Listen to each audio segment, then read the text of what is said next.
नमस्कार दोस्तों, एक बार फिर से स्वागत करता हूं मैं आपके YouTube चैनल आई स्पीक में, जहां पर आपसे बातें होती हैं, आपकी ही बातें होती हैं और हमेशा आपके लिए ही बातें होती हैं।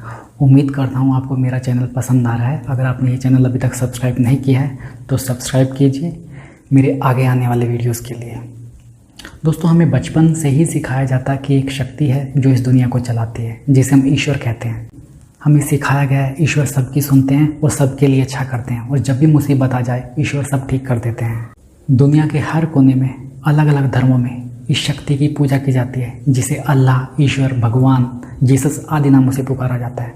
हर धर्म में पूजा करने का तरीका भी अलग होता है, लेकिन हर धर्म में एक बात मानी जाती है कि ईश्वर सबका संरक्षण करते हैं, पालन करते हैं, इस सृष्टि को चलाते हैं। मुझे भी बचपन में यही सिखाया गया है कि हमारी सृष्टि को भगवान ने बनाया, हमारी धरती को भगवान ने बनाया है और वही हमारा पालन पोषण करते हैं। और तब मेरे जहन में जो भगवान की सूरत आती थी वो वही थी जो टीवी पर दिखाया जाता था। और ये एक नेचुरल बात है, हम कल्पना उसी को वैसे ही करते हैं जैसा हम उसको देखते हैं।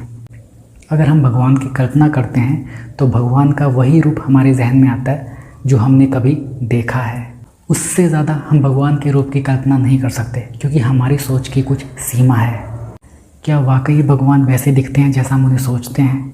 क्या वाकई भगवान मनुष्यों के जैसे दिखते हैं? उनके भी हाथ पैर आँख नाक है जैसा हम टीवी पर देखते हैं? ये प्रश्न सबके जहन में आता है।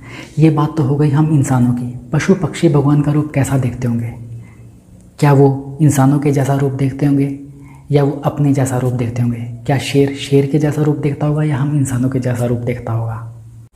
ये सोचना काफ़ी दिलचस्प होगा। आप इस बारे में क्या सोचते हैं? कमेंट बॉक्स में ज़रूर बताइएगा।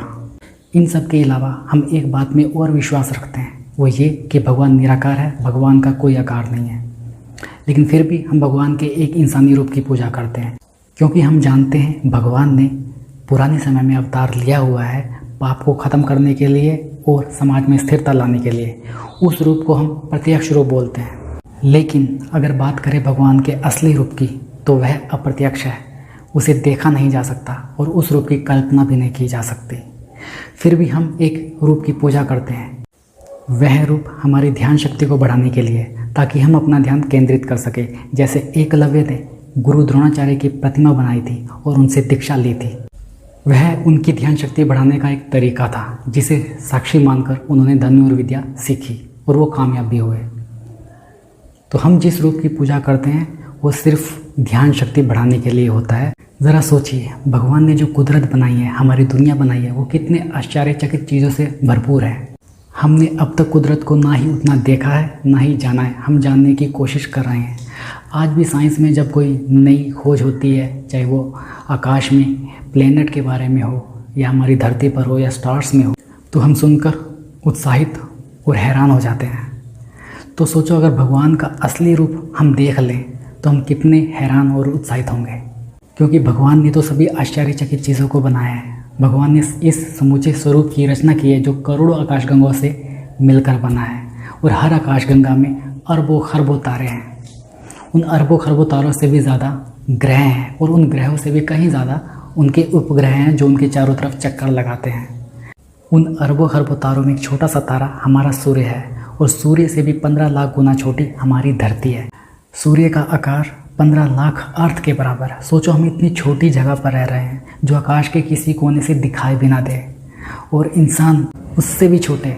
हम तो इस ब्रह्मांड में अपनी उपस्थिति भी दर्ज नहीं करा सकते। तो क्या हम अपनी इस साधारण सोच से भगवान के असाधारण रूप की कल्पना कर सकते हैं? बिल्कुल भी नहीं। यह हमारे लिए संभव ही नहीं है, क्योंकि भगवान के रूप को जानने का सॉफ्टवेयर हमारे दिमाग में डाला ही नहीं गया। लेकिन अपनी साधारण सोच से हम महसूस कर सकते हैं कुदरत के आश्चर्यचकित पहलुओं को।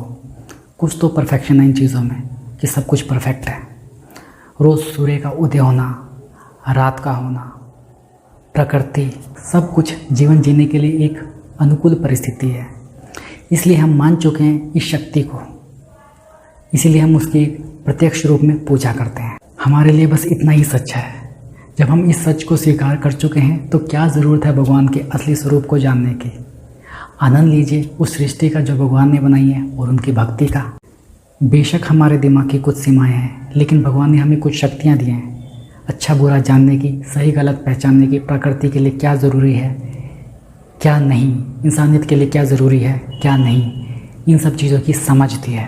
तो सीधे तौर पर ये भगवान का इशारा है हमारे लिए कि हमें जिन शक्तियों के साथ भेजा है उनका हम सही इस्तेमाल करें, प्रकृति के लिए, इंसानियत के लिए और पूरे विश्व के कल्याण के लिए।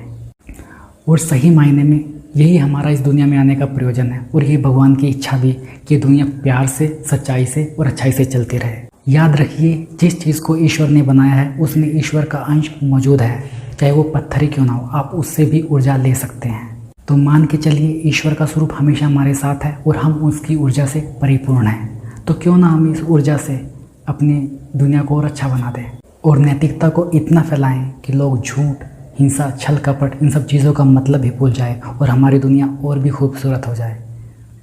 वाकई ये बहुत अद्भुत नज़ारा होगा जब ऐसा होगा। तो इसी सोच के साथ मैं अपने आज के विचारों को विराम देता हूँ। आशा करता हूँ आपको ये विचार पसंद आए होंगे। अगर ऐसा है तो लाइक कीजिए, शेयर कीजिए अधिक से अधिक अपने आसपास के लोगों से। अगर आपने मेरा चैनल सब्सक्राइब नहीं किया है तो सब्सक्राइब कीजिए, ताकि मेरे आने वाली वीडियोज़ की जानकारी आपको सबसे पहले मिले। आपसे फिर मुलाकात होगी, तब तक स्वस्थ रहें, मस्त रहें और व्यस्त रहें। जय हिंद।